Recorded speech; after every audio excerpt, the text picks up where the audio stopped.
Is this on? Okay. Good evening, everyone. And once again, I am Margaret Soule, Board Chair of the Yarmouth Historical Society, and I welcome you to our third public program for 2009. How many of you were at last week's program, The Power of Water? I think we have some more power of water tonight. And how many were at the overview of Yarmouth history 2 weeks ago? Wonderful. I'm not counting, I'm just getting an idea. This is wonderful to have returnees. And how many have come to all three now? Wow. I think that speaks well for Sharon's expertise with the programs. Tonight's program, entitled Main Street Stories, will take you on a unique walk down the central avenue of our town, pausing to reveal some fascinating facts along the way. On April 13th, a week from tonight, the Historical Society staff and members of our Education Committee will present a program called Interest, Information, and Ideas, designed especially for volunteer orientation and training. Whatever your skills and interests, whether you like to organize and file documents, scan photos, enter data on the computer, greet visitors, help with genealogical research, distribute posters to local businesses, or run other errands, you name it, you are likely to find productive and enjoyable opportunities at the Historical Society. So do come to this event and encourage others to be there as well. Also, please continue to support us by attending programs such as this, so that these programs can continue to enrich your lives. Now is a wonderful and exciting time to become a member of the Yarmouth Historical Society. Now is also a good time to contribute to our 2008-2009 annual fund, which provides significant funding for our operating budget. Forms for both are available on the table by the door. As I mentioned last week, the greater your support, the better our organization is able to serve you. A reminder that our annual Heirloom Day, complete with 4 expert antiques appraisers, will take place here at the Legion Cabin on Saturday, April 25th from 10 a.m. to 2 p.m. You may bring 1 item for $8, 2 for $15, and 3 for $20, and all proceeds will go to our organization. On Tuesday, April 28th, the Society's Reading and Discussion Group will be discussing Here If You Need Me, a true story by Kate Braystrup, chaplain to the Maine Warden Service. This will be held at 7 p.m. at our office on the 3rd floor of the library. And on Monday, May 18th, our regular lecture series begins right here at 7:30 with Amy Cole Ives, formerly with the Maine Historic Preservation Commission, sharing the architectural history of Maine's lighthouses. Once again, we thank Leon and Lisa Gorman for sponsoring our 2009 lecture series, and the U.S. Institute for Museum and Library Services for making this opening series possible. Thanks also to all of tonight's volunteers for providing refreshments and for greeting and collecting donations at the door. And thank you all for coming out on this rainy night. Before you leave tonight, please be sure to sign the yellow sheet that will be going around so that we know who is here and where you're from. We would also appreciate it greatly if you would fill out both sides of the green questionnaire found on your seat. Be sure to turn it over to the back, because we have some special questions to ask you on the back, which goes beyond just the content of our program tonight. Tonight, museum educator Sharon Sauerwald will make her third PowerPoint presentation based on material gleaned from our collections over the past several months. Her next step will be to meet with teachers and community members to learn what other programs they might want to see offered during the time that she remains available to us under our Federal Institute of Museum and Library Services grant. If you belong to a group that Sharon might meet with to talk about other possible programs, please let her know following this presentation.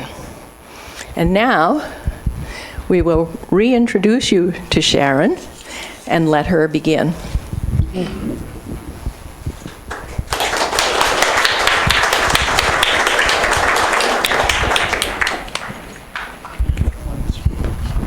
That's okay, I've got to ask the questions, remember? Now, as we have done for the last 2 sessions, we have to have our little before the show quiz. But you've all been doing really well. You've all gotten A's, so there's nothing to worry about here. Just by a show of hands, if I asked you what country the Prince sisters spent 23 years, how many of you could tell me? Oh, good. You'll know by the end of tonight.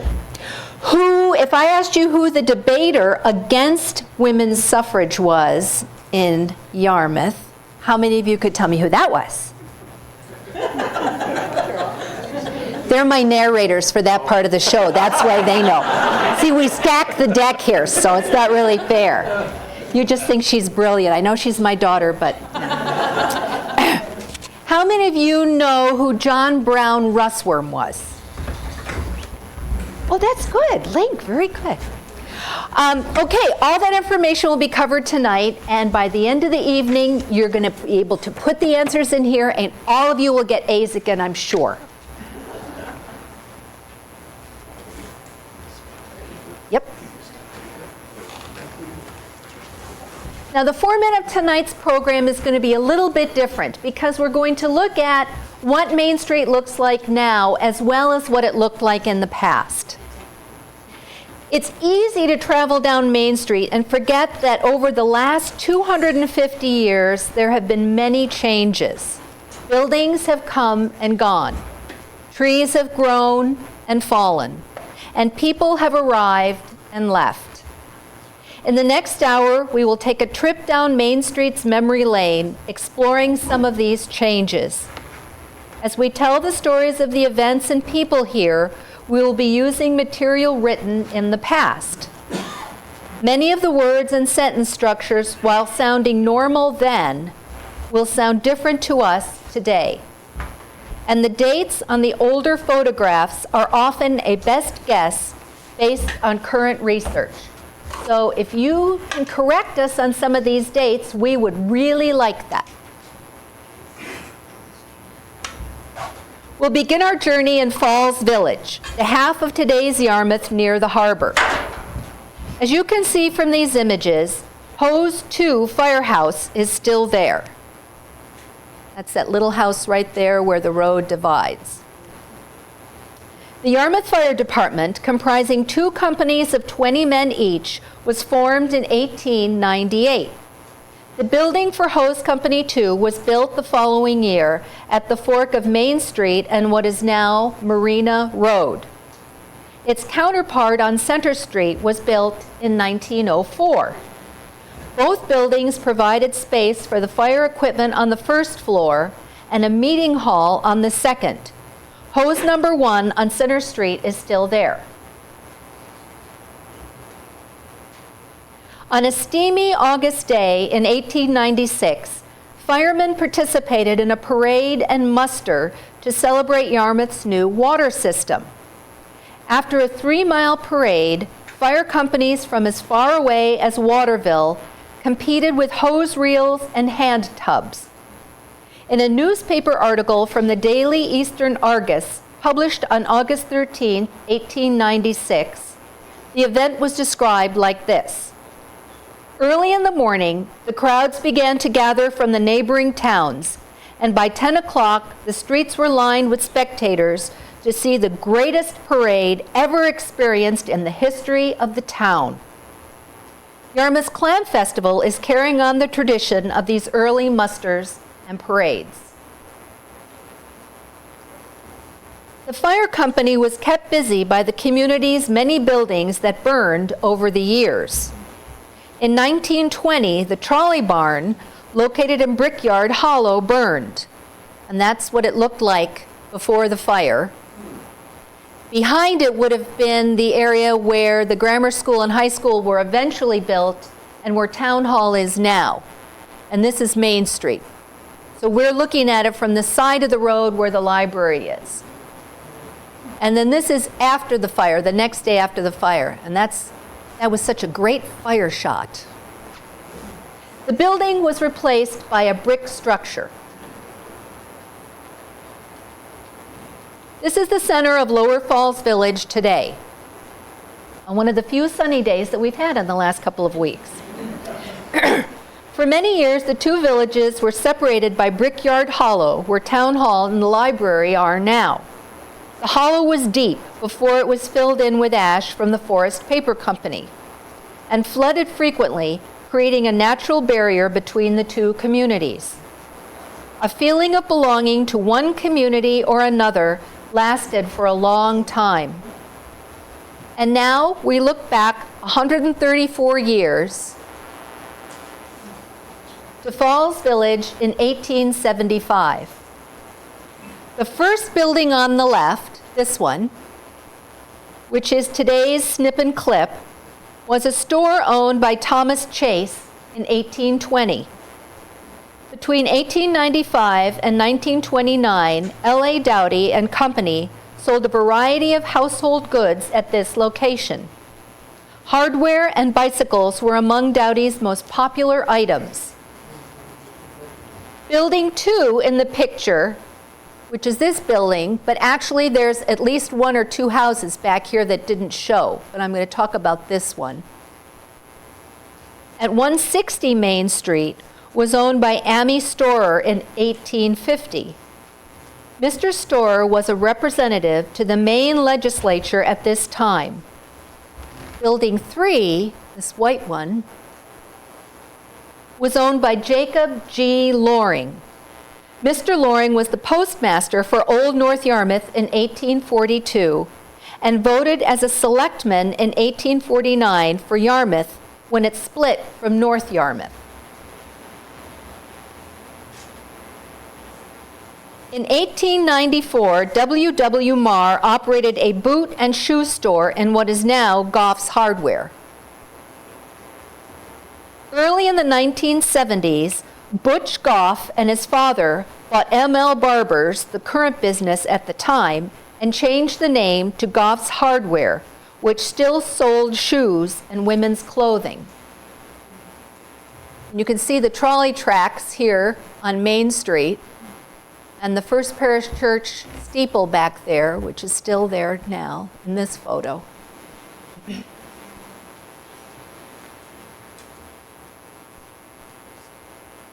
Before the brick building was at the corner of Portland Street and Main, a town pump provided water for number 3 school.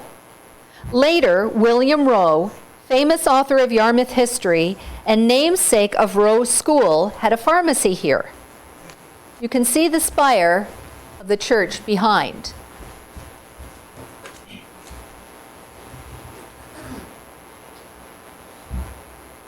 The Seabury House, as indicated by the green star in this lower photograph, was located opposite the intersection of Main Street and Bridge Street. In 1939, it was moved to Portland Street to make room for the driveway of North Yarmouth Academy's Curtis Building. The house to the right of the Seabury House, which is this one over here, was the home of Paul G. Blanchard, one of the 3 brothers who owned the Blanchard Shipyard. Paul was also a noted sea captain. In 1929, the current owner, Dr. George F. Bates, son of Dr. James Bates, who we heard about in the first lecture, he was the guy who was the doctor in the Civil War, and he wrote the letter at Christmas that Link read to his little girl. His son, Dr. George Bates, sold the house to NYA. 4 years later, it was removed to provide open space in front of the Academy's Curtis building. You can see how they're gone now, this open space. The Woods Institute was situated on a portion of today's Curtis building. The institute was started by George Woods in 1850. Woods had been an English teacher at North Yarmouth Academy when he left to start a school across the street. This Woods Institute, if you were to walk down the sidewalk, Main Street would be here, and if you walked across the street, you would get to the Russell Building and the Academy Building, which were right across the street. The reasons for his leaving are not completely understood.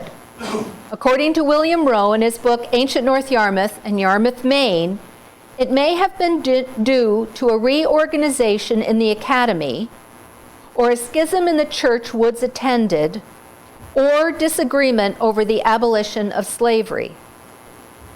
After the first year, the Institute building was built, and as many as 175 pupils studied courses in college studies and languages. Before the school closed in 1855, Dr. Woods had 20 or 30 Cuban students. Many of these students later became famous in Cuba's long struggle for independence. Dr. Woods was elected Chancellor of Western University of Pennsylvania at Pittsburgh in 1859. And that's where this photograph comes from, University of Pittsburgh. This is the corner of Bridge Street and Main Street today, and how it looked at the turn of the last century. Tristram Hutchins sold L.L. Shaw a lot of land for $1,000. L.L. Shaw, the owner of the cotton mill around the corner and down the hill on Bridge Street, built his home and died here in 1907. From 1962 to 1967, the house was used as a dorm by NYA. In 1967, it was burned when NYA students were smoking the night before classes started. And before that, it was the site of the old Sloop Church. In 1818, members of the First Parish Congregational Church built the organization's second church building here. In 2 days, 25 men raised the body, roof, and steeple.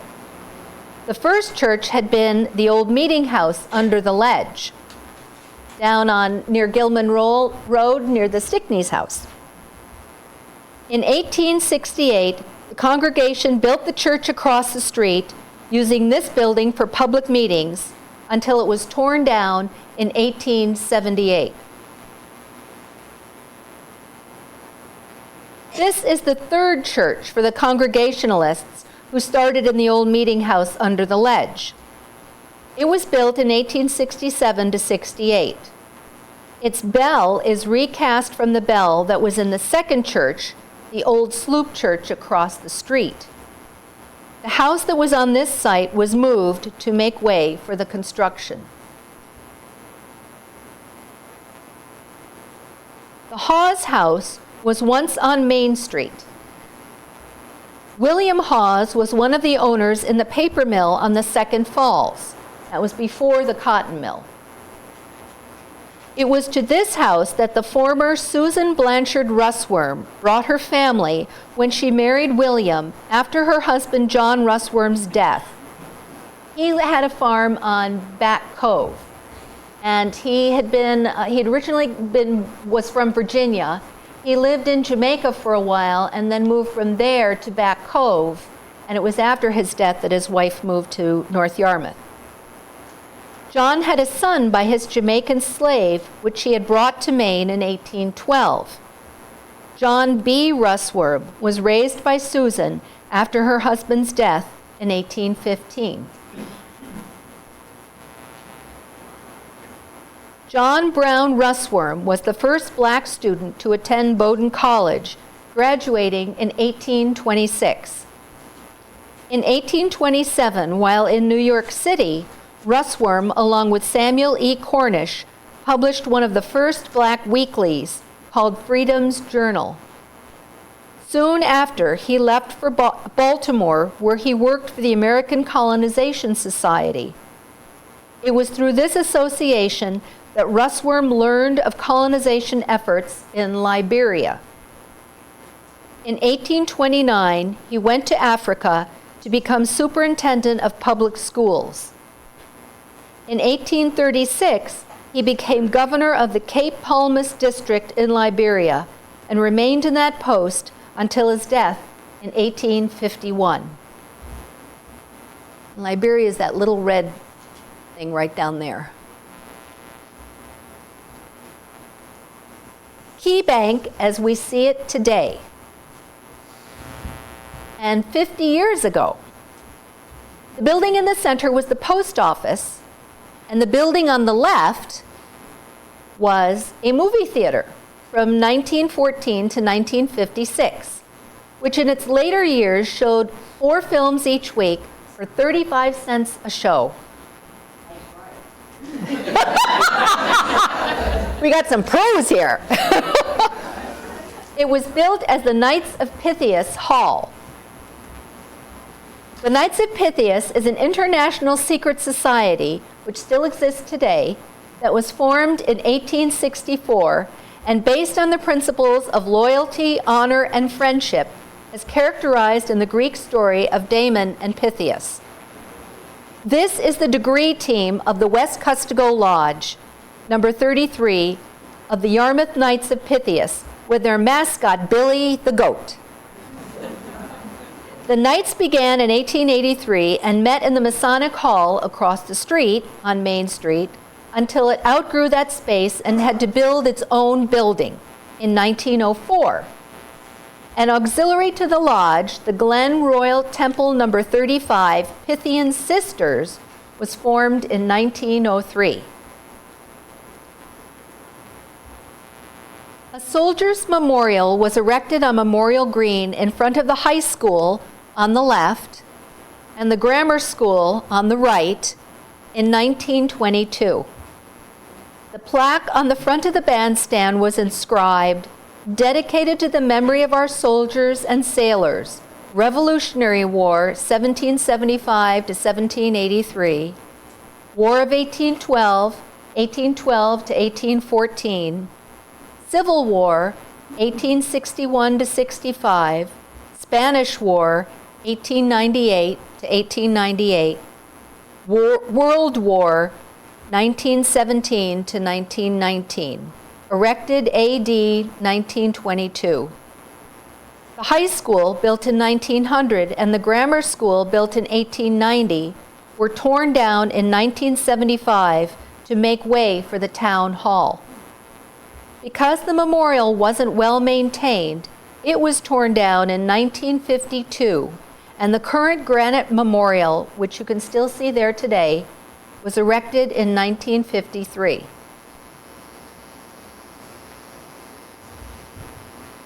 Camp Hammond was built in 1889 to 90 for George Hammond, manager of Forest Paper Company. It was constructed with a single exterior wall of heavy planks over timbers with no hidden spaces or hollow walls. This mill-built shingle-style residence was designed to be slow burning. The landscape plan for the exterior was designed by Frederick Law Olmsted, that guy, who designed Central Park in New York and the landscaping for the Chicago World's Fair in 1893.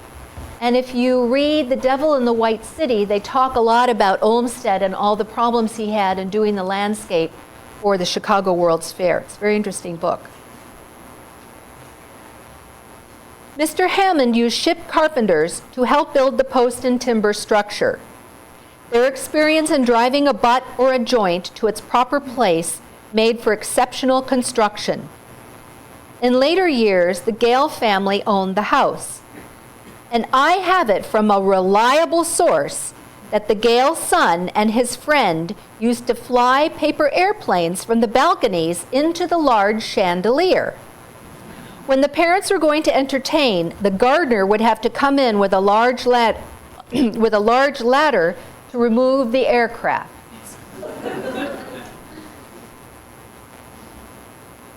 Irving Gas Station, the Royal Bean, and Pillars Antiques today.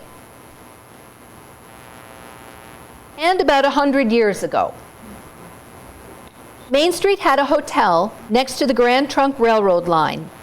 The Baker House was built about 1849 and served as a hotel under several different names, including Royal River House, West Costigo House, and Yarmouth Hotel.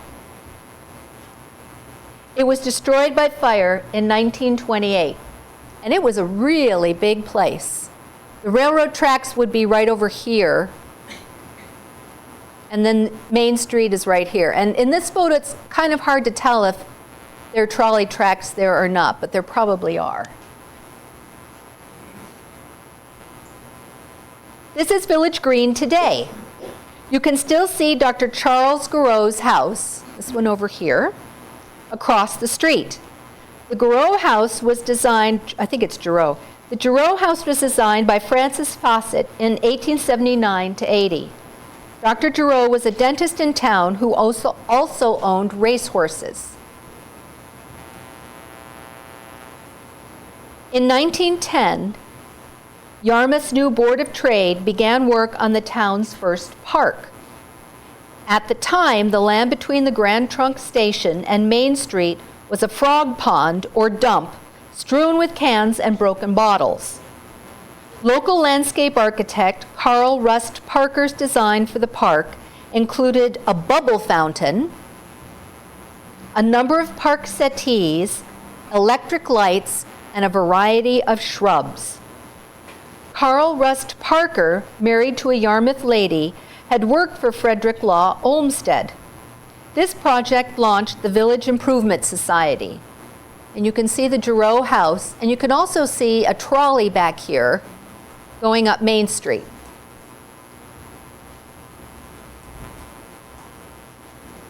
The Yarmouth Board of Trade encouraged the various ladies' organizations to form a society for village improvement in 1911. After raising funds for the Village Green, the Village Improvement Society went on to clean up other areas of town. The VIS asked the town in 1912 to put a fence up around the dump located near the brick schools. In 1913, streets were cleaned and galvanized cans purchased and placed around the town for trash, and they paid someone to come and empty the trash cans a couple times a week. In 1914, an annual cleanup parade was instituted, and later to be followed by a cleanup week, which is this flyer. The VIS provided funds and set up monuments for Walter Gendel and the old meeting house under the ledge. In the 1950s, the VIS began restoring the cemeteries and set up a plan to establish a museum on the 3rd floor of the library. Over the years, the organization has helped to preserve threatened historic buildings, has provided assistance to citizens in nursing homes and hospitals, and most recently refurbished the warming hut behind Key Bank, right back here. Harriet Bird was president of the VIS from its inception until her death in 1932. And you can see an account of their budget listing flowers to the sick in the hospital, cleanup week, dump.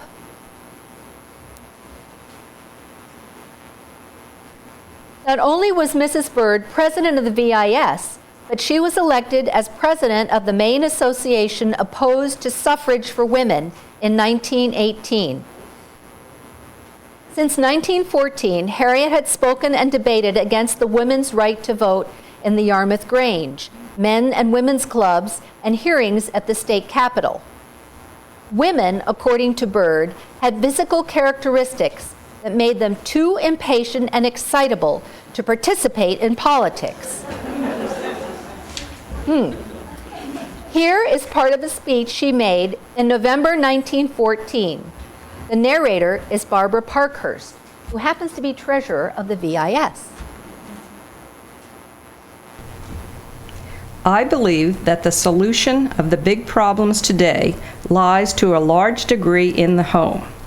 As I believe God created woman for man to be the wife and the mother, He intended her in her development towards perfection, to perfect herself in the art of homemaking as He designed men to carry to a high state the art of citizenship.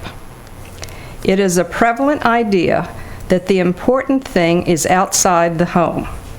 The duties that lie next to these have been irksome. According to the scheme of an infinite creator, woman must get back to where she was intended to labor. She, of finite wisdom, cannot improve on the infinite. Until there shall be a new heaven and a new earth, woman's work in the main must be essentially as it has been in all the ages.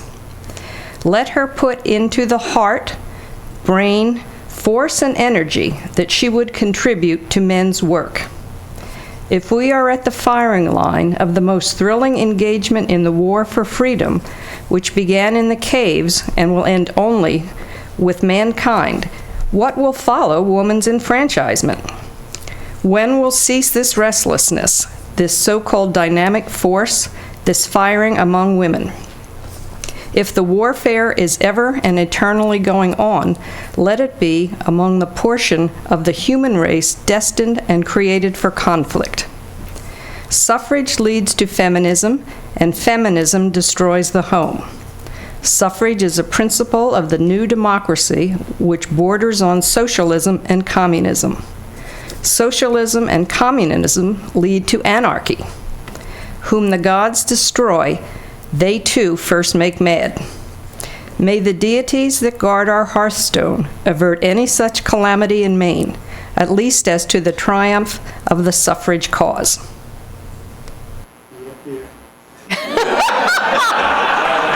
Good thing it's dark, huh? I love it. Harriet Bird may have feared that suffrage for women would bring social upheaval because the labor unions, perceived as monoliths of strikers and anarchists, supported the suffrage movement. Elsie Welcome debated Harriet Bird in November 1914. She took into account the changes in women's lives brought by industrialization.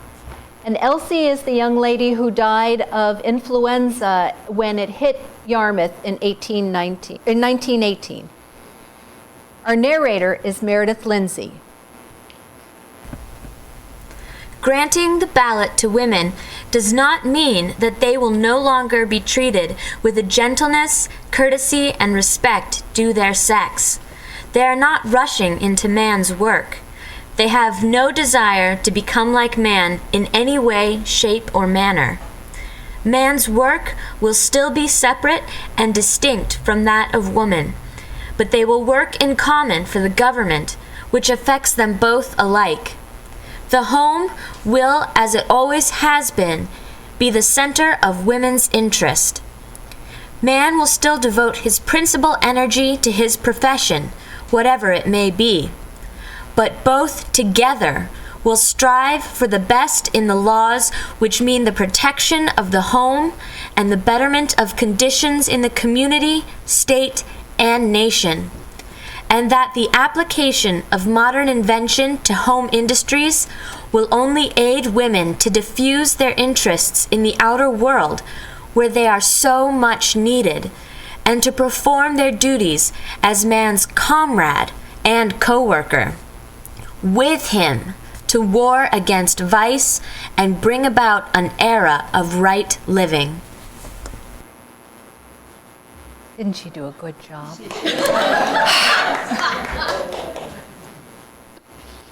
Today, the Coombs Block is located between South Street and the railroad tracks next to Down East Energy. As late as 1974, Rings Hardware was selling coal received by rail to villagers for their Franklin stoves. Note the single roof line of the building. See how it looks like one big building? And the telephone exchange was in the building. Right. And what's the name? Various Held Lake was running. Before the building was joined with a false front, it was two separate buildings that became known as the Coombs Block for the candy manufactory and store operated by George and Albert Coombs. In a paper prepared by Mrs. Edwin H. Town, the youngest brother, Albert, was always known as an industrious person. He started out at 6 years of age operating a candy and refreshment cart in and around the shipyards. And as you can see from his Certificate of Merit from the National Bank of Merit, given to him by his teacher, Teresa Merrill, he was good at school too. Around 1886, Bert and his brother George established Coombs Brothers, which became famous for its fine candy. The brothers also began making ice cream. At first, this was frozen by a contraption operated by a horse walking in a circle. Then a steam-driven freezer was used until electricity came to town. The Coombs store was the first to have electric lights. Albert's other accomplishments will be described by our narrator, Irv Bickford. The Coombs Block, now Ring's Hardware Store, also housed the first telephone office. When Bert heard about the telephone, he purchased 2 instruments, installed a line between his home and the store, and shortly after installed a pay station in his store so folks could have contact with Portland. Next, Mr. Coombs set poles from his place of business to his cottage at Princess Point, thus establishing the first public line in Yarmouth. Bert was now in the telephone business, which in 1895 he incorporated as the Yarmouth Telephone Company with his brother George and his father John as stockholders. In 1890, Bert Coombs started a pool hall across the street from his store and also ran a skating rink in the Masonic Hall. Not long after selling his telephone company, Bert sold his candy business and became a Ford dealer with a franchise that included a territory from Portland through Brunswick and soon had a thriving car sales business going. Mr. Coombs built a garage on South Street at the rear of his store, a convenient location for delivery of cars, which were shipped from Detroit by the way of the Grand Trunk Railroad.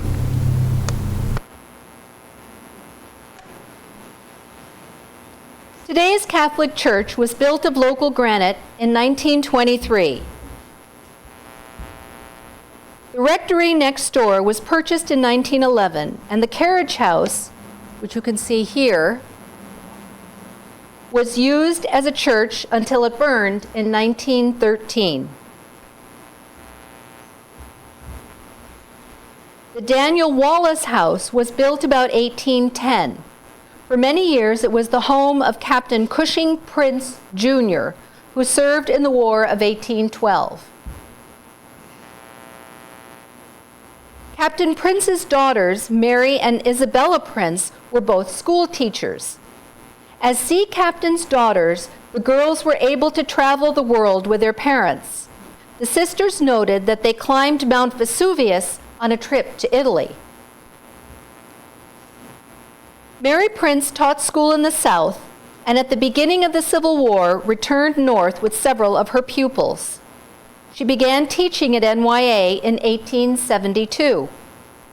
Sometime in the early 1880s, Mary went to Eureka, California, where she opened Humboldt Cemetery, teaching Japanese pupils there for 10 years. While teaching there, the Princes were noticed by the Japanese government and invited to open a school in Tokyo. For 23 years,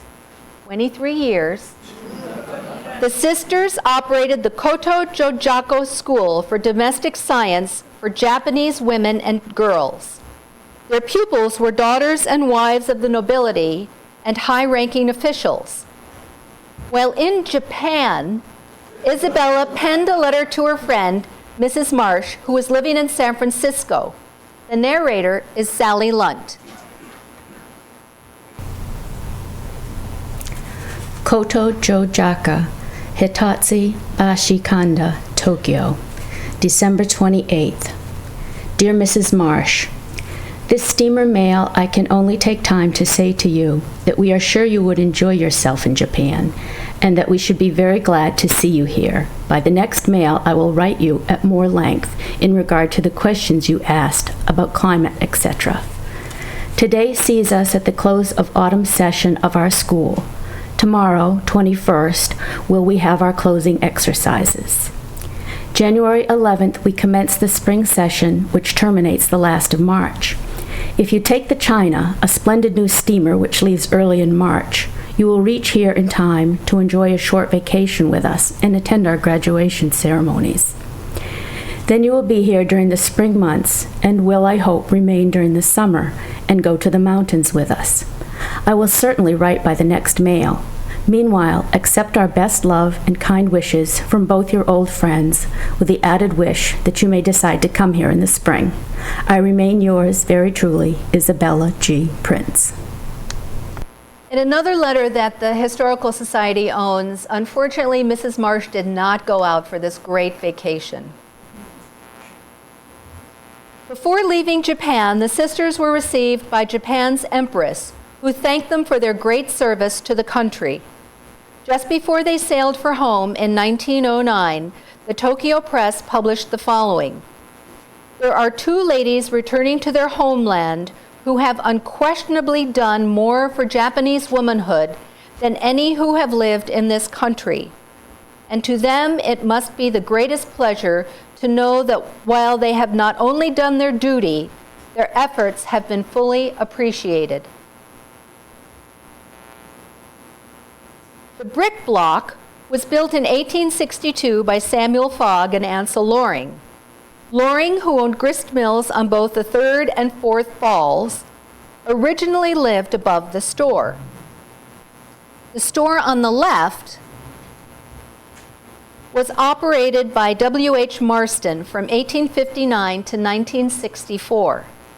On the right, over here, L.R. Cook operated an apothecary from 1878 to 1916.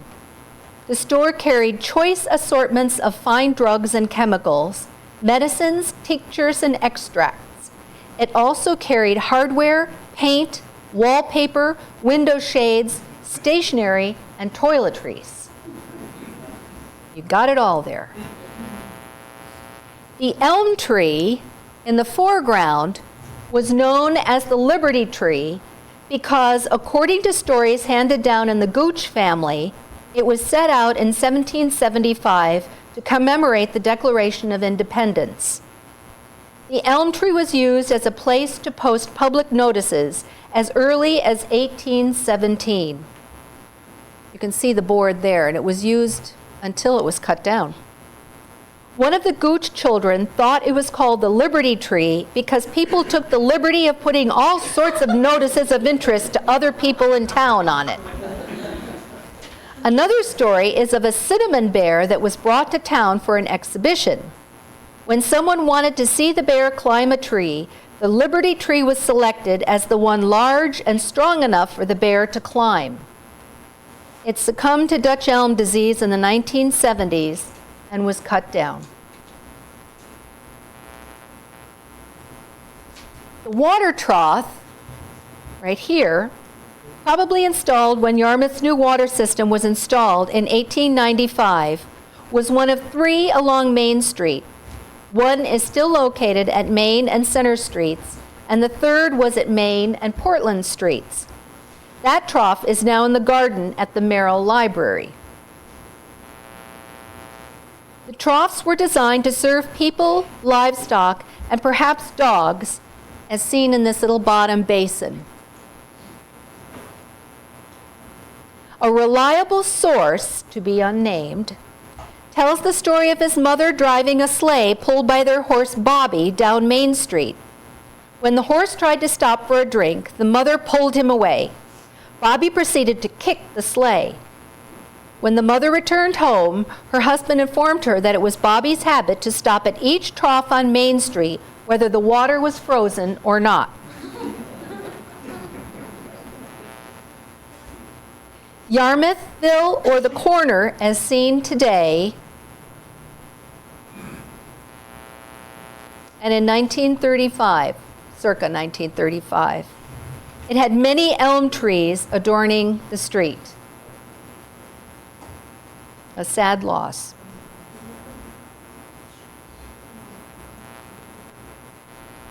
The former consignment shop, which is right here, was once Alice Minnie Moore's millinery shop from 1894 to 1898. The corner had its own post office between 1882 and 1928, and that's this building here. In Building 2, this one, F.C. Bucknam sold meats and provisions from 1911 to 1923.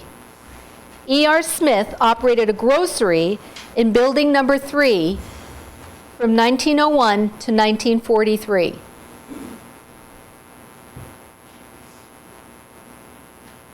The anti-slavery debates of the 1830s and 40s were not foreign to Yarmouth.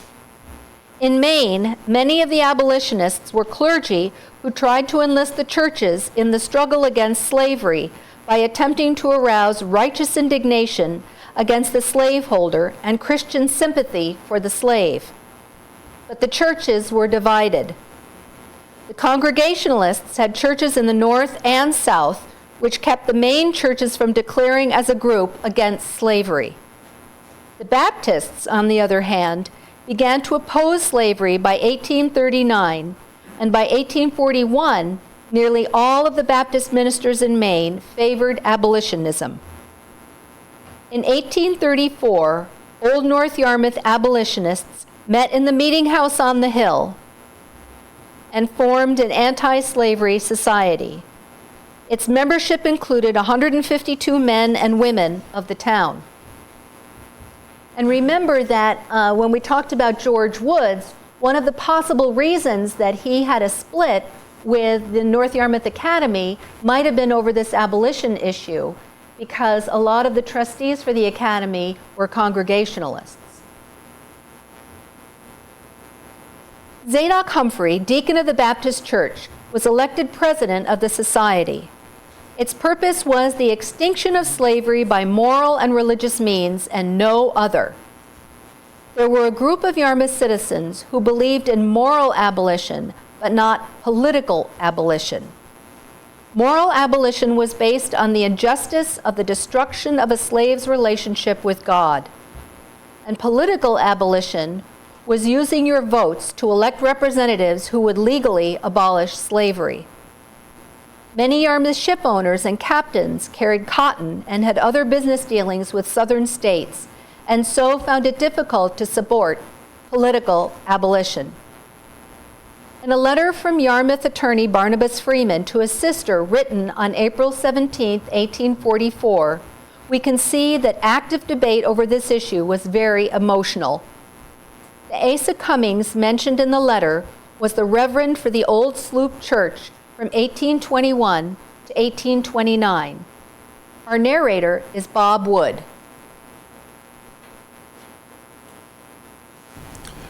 Dear Sister, I received a letter this morning from a Down East girl containing some suggestions about replying to your last letter. But bless me, me head has been so full of abolition for 2 or 3 weeks past that I've almost forgotten home and friends. You may wonder at this, so I will tell you the whys and wherefores. There are about 100 abolitionists in this town, led on by a Baptist deacon whose hobby seems to be a union of church and state, on which he would love dearly to ride into power. The Baptist church here seems to be the center and hotbed of political abolition, but their minister is on my side, as are all the professional men except one doctor of no great consequence. Well, our good deacon, for his disciples, were in the habit of holding abolition meetings, and feeling so strong in the good cause of human rights, they put up a notice inviting the citizens to meet with them and discuss the subject. Some half-dozen of us concluded to go in one night and give them battle. The resolve on the table was that slavery is one of the greatest political evils. In reply to their great gun, the doctor, I admitted the truth of the resolution and asked them how they could cure a political evil in Massachusetts by political action in Maine. They could not tell. I told them the idea was not between anti-slavery and pro-slavery, but between moral abolition and political abolition. That I was an abolitionist, and so were nearly the whole North, but not political abolitionists, and went on to show them that political abolition never could affect its objects. Others of my party followed, and we had a grand debate, and with so much success on our part that I am bold to say they did not make any comments that night. Another meeting was appointed on Friday last. The self-styled Liberty Party had come prepared to give us a warm reception. The house was crowded to overflowing, and for one, I almost trembled for the result. But we had stirred up the hornets, and we were bound by the laws of honor not to run. We had a warm debate, and so completely routed them that they granted that we had the best of the argument. We adjourned to meet again next Friday at the town house. We have the strongest party, and I am satisfied that we also have the strongest grounds, and the only true grounds. Their principles will not bear the test of close examination, and the sooner they are met, the better. Thanks be to Uncle Asa Cummings for his guardian care over the congregational churches in Maine, and by his firmness and foresight in guiding them so safely through this whirlpool of fanaticism. I hope I have explained to you why my head is so full of abolition, but I little thought, when I begun, of having my letter full of it. But you will excuse it, no doubt. Yours as ever, B. Freeman. I wasn't able to uncover the name of that doctor of no account, but it's certainly worth investigation. And Barnabas Freeman is the gentleman who went in partnership with L.L. Shaw in the cotton mill, and then when he retired in 1888, L.L. Shaw took it over by himself. This is Latchstring Park today. It gets its name from the town motto, "Our latchstring always out." In the background is the Coastal Manor Nursing Home. This was the former home of Captain James Joseph Humphrey. From about 1942 to 1960, Mrs. Gilbert ran a hospital in this building. Norton's Texaco occupied the same corner between 1959 and 1972.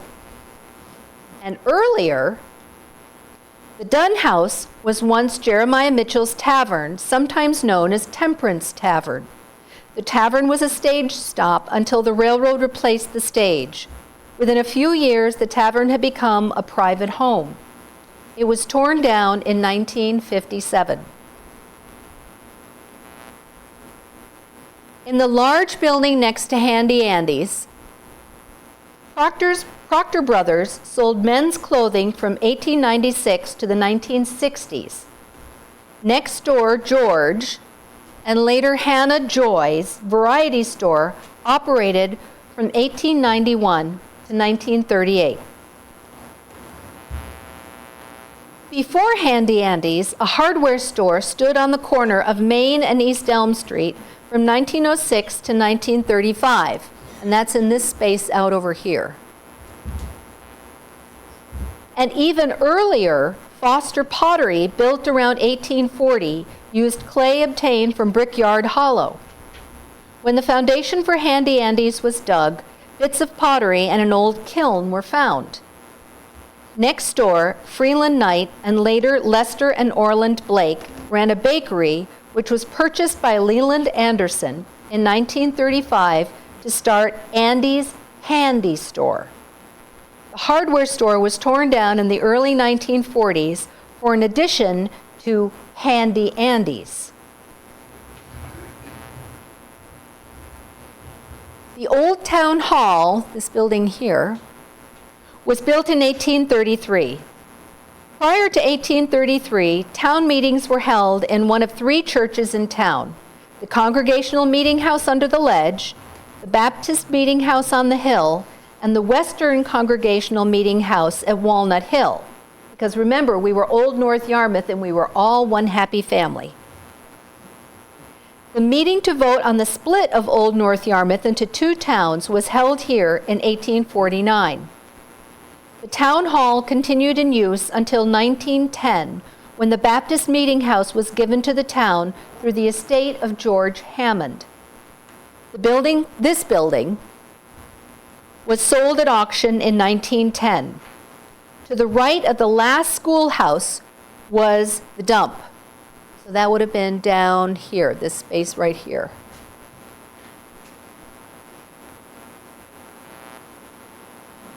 The dump was one of the projects targeted by the Village Improvement Society for cleanup.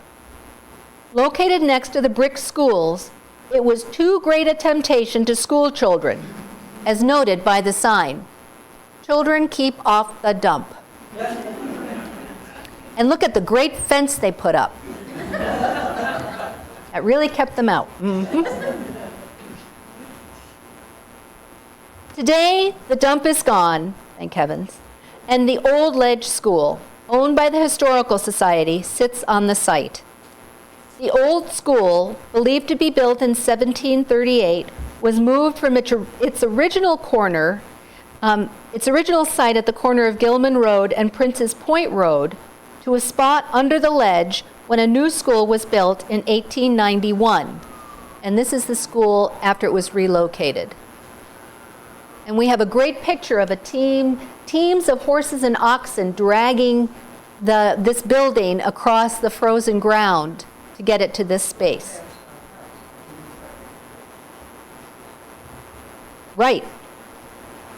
It was moved again in the late 1890s by Llewellyn Coffin to East Main Street.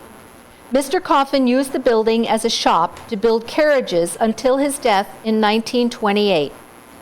In 1972, it was restored and moved to its current location. We hope you have enjoyed this topsoil view of Main Street. There are many more buildings and stories left to tell for another time, and we invite all of you to help us dig deep and figure out the stories. Thank you.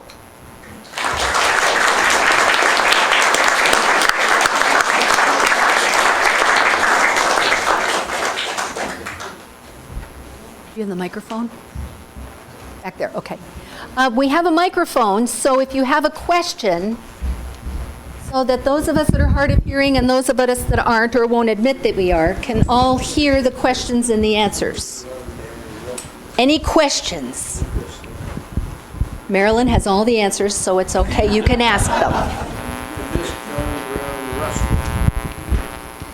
Oh, you missed him? Somebody want to give Charlie a hand? He was near the beginning. He was the guy that went to vote. Okay. Thank you. Now, weren't you a teacher? I didn't really cheat. It's all right. You helped me. Any other questions? If any of you know that some of those dates are inaccurate, like when Marilyn and I were trying to figure out the dates, she said there's going to be somebody in the audience who's going to look at those cars and says, that's not 1945, that's a 19-something. So if you recognize cars or if you know that kind of stuff, please come by and let us know, because neither Marilyn nor I are car people, and you know, as long as you can get in and drive them, then that's all I ever needed to know. So we're more than willing to have experts help us out. Please fill out your evaluations, take a couple minutes, enjoy the refreshments, and thank you very much.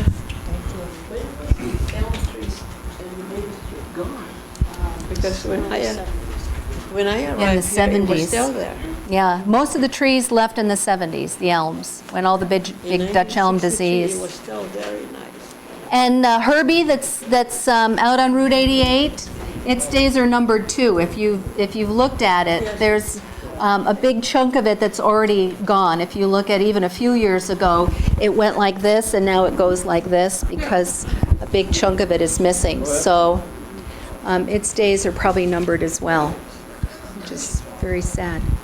Did you say that the store used to be called Andy's Handy Store and it was changed to Yes. Handy's Andy Store? Well, Yes, it I've was. always wondered about that because I get it stuck in my mouth sometimes, and it really was changed. Yes, it was Andy's Handy Store, and then it was changed to Handy Andy's. Which, What is it today? I forget. Handy Andy's. Handy Andy's. Yeah. In the Liberty Tree, there was a big, huge elm in front of Andy's Handy Store, I think, or maybe. It was a little further down, All right. front of that brick block, where the toy store is, and yeah. Does anybody remember the IGA store that was across the street? Yeah. And then it moved downtown. Harriman's. Charlie the Barber, Sure. Seeley's Restaurant, Moxie the barber. and the shoe store that used to have X-ray things to your feet. They used to fit your shoes using X-rays. Hoo-wee. They thought that was a Please good give me the idea next until people program. started getting cancer of their feet. Sharon, if I'm not mistaken, Carl Rust Parker designed Deering Oaks and was part of the City of Portland municipal team, the fellow that you mentioned at the Village Green. Did you want to say something? Was Snap Moxie. Speaking of barbershops, why, on South Street was Snap Moxie's barbershop. In fact, Anita tried to call Ken Grover one day, who was the Central Maine Power resident gentleman, and Mary Estelle Blake said, "You looking for Ken Grover?" And Nita said, "Yes, I am." She said, "He just went around the corner. He's gone over to Snap Moxie's to get his hair cut."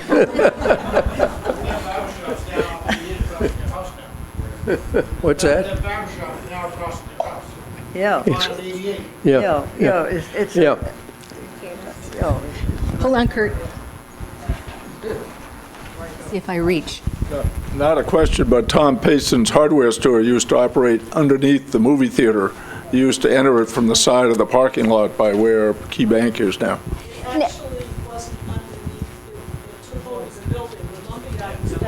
Wait a minute. It's a pearl. Say it again.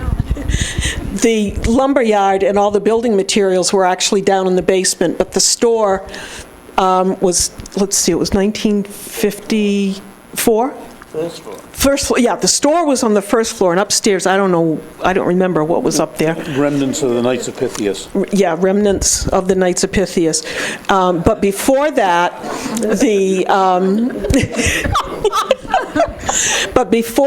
Yarmouth Hardware Company was up where Goff's is now, and then moved when I was in second grade, which was 2007.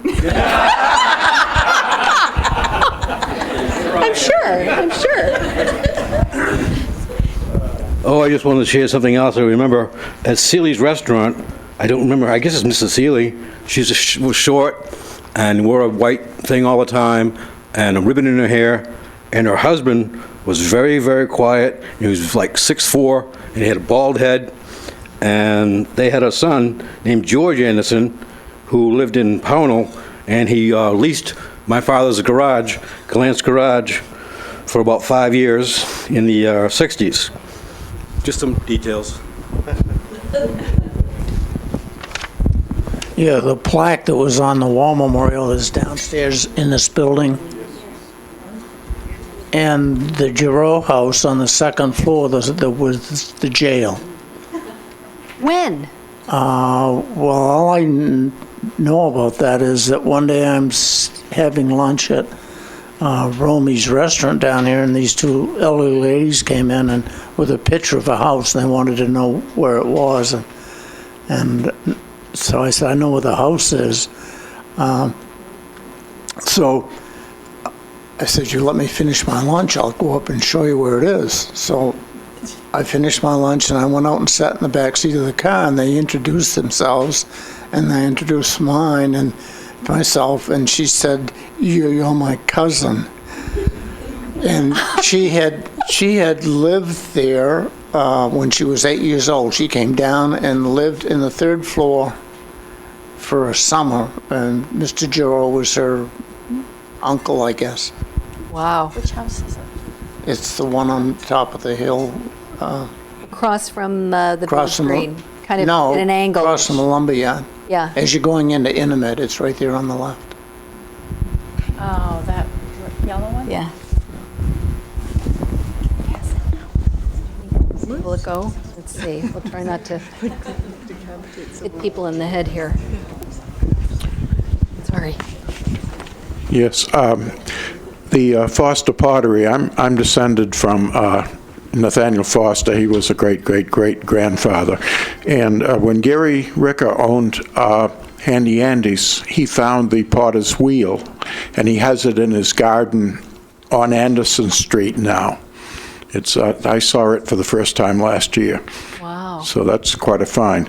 Also, I had an uncle that owned Handy Andy's just prior to 1935. It was Philip Morrill.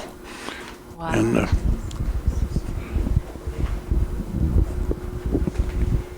Now we're going to strangle somebody here. Pardon me. I can remember coming out of my churchyard in my grandfather's horse and buggy, and the horse went over to the watering trough at the head of Portland Street. So they really did Absolutely. use them. Wow. I believe that at some point West Elm was Mill Street or something. The name has changed. Marilyn? Does The names of all the streets have changed. okay. Marilyn, here. Remember that West Elm, I'm sorry. The names of all the streets have changed a lot. There's a little diagram in old times that shows a lot of those name changes. And for instance, West Elm Street is listed in there as Portland Street, just to confuse you. And which one were you asking about? Well, West Elm, I think, used to be Mill Street. I saw that on an old map. Yeah. Which one? East Elm went down to Gooch Mill. Yeah, I was sort of thinking that Mill Street was, from what I'm remembering of the book, it seems I would have said that Mill Street was East Elm. I think, though, I saw a map, and it looked like Mill Street went, and because I was confused and looking for the little short one that went down, Right. down toward the Forest Paper Company. But I remember seeing an older map that had it as what we think of as Elm Street now, east and west. Yeah. But I don't remember the date on that map. Isn't Mill Street? Wait a minute.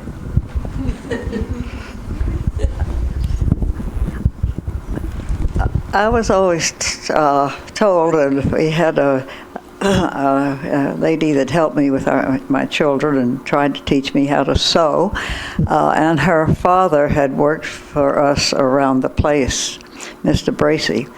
And Mill Street, if you heading north on, heading to west, if we shall say, on Main Street, you go across the railroad tracks, and the first road on the right, they call Mill Street. The Masonic Hall is there now. Yeah. Right. The new Masonic. Yeah. Right, and that's what it is today. And it, on the map that I saw, and I'll have to go back and see if I can't find it again and find out what the date on that was. That road was there as well, but it wasn't labeled, and Mill Street was on this other one. So whether that was just a misnomer on the map, or it was an earlier map, or I'm not sure. I'd have to go back and find it. Well, her daughter came and babysat, and she's got 3 children and a grandchild going. I'm trying. Mr. Bracey was how old? Oh. Well, he lived in back of Warren Raines' house, down past us, and his daughter was the lady that worked for me and for other people, and she lived on that road, on the right, and she just said it's Mill Street, so I just thought it was Mill Street. I just have a question about the trolley. You know, where did the trolley come into town? Somebody told me it came up Route 88 from Portland, but if it came all the way, it would have to climb that steep hill, and I think that hill's too steep for a trolley. And I wonder if it started out with horses first and then was converted to electricity, and I guess that's it. It came along 88 to what is now Pleasant Street, and that was Rubberneck Corner. And it came up Pleasant Street and then down over the hill and up over the steep hill you talked about, but it came right up over that hill and down. Steep hill? Yes, it did. Was it always electric? Yes. And the reason it was called Rubberneck Corner was because you had to hang out really far to see it coming, because it made such a sharp angle when it came out.